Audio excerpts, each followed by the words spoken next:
Je me devais un jour ou l'autre de parler de ce personnage qui a tant marqué mon enfance. Spider-Man, l'homme araignée, le meilleur super-héros de tous les super-héros.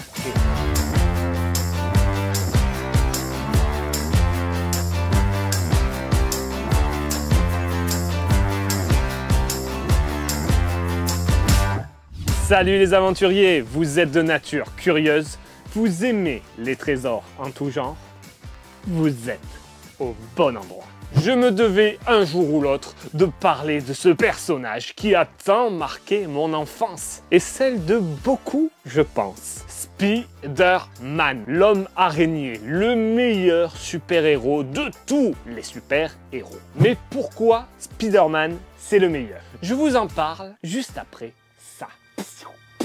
Spider-Man est un personnage de comics créé par le scénariste Stan Lee et le dessinateur Steve Ditko. Il apparaît pour la première fois dans le comic book Amazing Fantasy volume 1 le 15 en août 1962. Peter Parker est un jeune ado timide et réservé qui un jour se fait piquer par une araignée radioactive qui lui confère des pouvoirs. Il devient alors Spider-Man. L'homme araignée fait bien entendu partie de l'univers Marvel. C'est un personnage méga populaire, si ce n'est le plus populaire, et il aura droit à de nombreuses adaptations en dessins animés, films, produits dérivés et des trucs bizarres japonais. Il est très facile pour un jeune enfant et ou adolescent de s'identifier à Spider-Man ou plutôt au vrai héros sous le masque, Peter Parker. L'identification est évidente et plutôt facile quand on est un enfant timide et réservé, comme j'ai pu l'être et comme beaucoup ont pu l'être aussi. Et c'est là la force première de ce héros qui a su traverser les âges. C'est simple, il n'y a qu'à regarder un rayon de jouets aujourd'hui, d'un supermarché quelconque, et il y aura obligatoirement un jouet Spider-Man. Pour ma part, je pense avoir découvert l'araignée avec le dessin animé des années 90 qui était diffusé sur TF1 avec cette musique du générique là avec les guitares là. Spider-Man. Excusez-moi, je m'égare. Ce dessin animé était assez fidèle aux comics de l'époque. On mettait en avant autant les histoires de Peter Parker que les aventures de l'araignée. Et ça, c'était cool. J'ai bien entendu vu des comics traîner chez moi bien avant. Des comics dans ce genre. Alors là, on est sur du français. C'est des rééditions de vieilles histoires. Il fallait commencer par le début. Et j'avais la chance que mon père avait une belle collection. Et donc, j'ai pu me faire la main avec les origines, les vraies origines de l'araignée. Regardez-moi ces beaux dessins. Il y en a qui diront, je suis sûr que ça a mal vieilli, mais moi j'adore ce côté vraiment rétro. Enfin rétro, à l'époque c'était moderne, mais quand je l'ai lu à mon époque, on était déjà passé sur des dessins un peu plus, on va dire, adultes. Quand j'ai dit que mon père avait une belle collection, je dis avait, car la majorité des Spider-Man ont été revendus depuis. Mais si jamais ça vous intéresse, j'ai une boutique Vinted où vous pourrez trouver des comics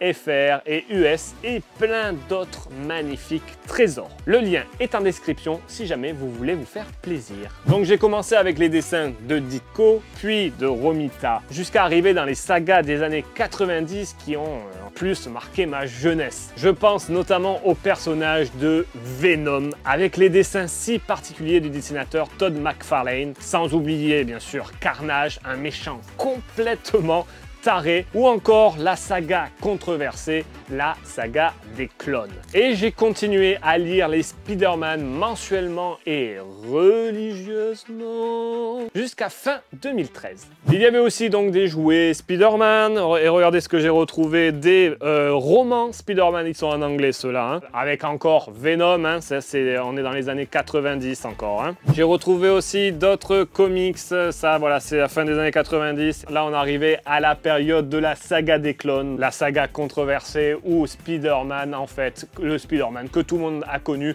n'est pas Spider-Man et c'est un clone. Et en fait, Ben Reilly, qui est supposé être son clone, est le vrai Spider-Man. Bon ouais, ça avait fait un tollé à l'époque. Ils ont dû faire machine arrière et trouver un subterfuge pour se sortir de tout ça. Bon, moi j'ai bien aimé toute cette période-là parce que c'est là où j'ai vraiment découvert le personnage en profondeur et que j'ai lu vraiment tous les comics. Donc c'était quand même assez cool. Je voulais vous montrer aussi, tant qu'on y est, d'autres choses. Ça, c'est des Spider-Man qu'on peut avoir un peu aujourd'hui, même s'il date de 2009 là, celui-là. Maintenant, c'est le format qu'on a habituellement. Voilà, Spider-Man continue toujours aujourd'hui. Spider-Man au début, il devait pas devenir aussi populaire que ça. Les créateurs ont été très surpris et donc on l'a retrouvé partout dans tous les autres comics Marvel. On le retrouvait dans Strange, qui regroupe plein d'autres héros et pas que Spider-Man. Il avait même droit aussi à Spider-Man Extra, donc un autre dérivé. Il y avait donc Spider-Man, Spider-Man Extra, Spider-Man je sais pas quoi. Dans Nova, qui aussi regroupe des histoires d'autres super-héros. Voilà, Spider-Man super populaire. Hein. Et regardez aussi, j'ai trouvé comics US qui se présente dans ce format très souple, dans un papier qui est souvent pas d'une super qualité. Hein. Voilà. Ça, c'est des dessins de Romita Junior, des dessins que j'aimais bien aussi. J'ai aussi trouvé un magazine Comics Box, donc ça, c'était un magazine français qui parlait des comics, et bien sûr, en couverture, on met Spider-Man. Pour attirer de lecteurs plus jeunes, on reprenait toute la jeunesse de Spider-Man et on en faisait une autre série. Donc ça, c'était par exemple Ultimate Spider-Man. Ça permettait de refaire l'histoire, de changer 2-3 détails et comme ça, on pouvait attirer de nouveaux lecteurs. Ils n'avaient pas besoin de se retaper, comme moi, hein, toutes les histoires pour savoir où on en est. Un peu comme les films. Et oui, car le must du must qui a vraiment fait que Spider-Man a atteint une autre stratosphère, on le doit au film de Sam Raimi qui est sorti en 2002. Et quel film, mes aïeux! Ah, j'avais surkiffé. Tobey Maguire était parfait en Peter et Spider-Man, tandis que la vision old school de Sam Raimi correspondait amplement à ma vision du personnage. Bon,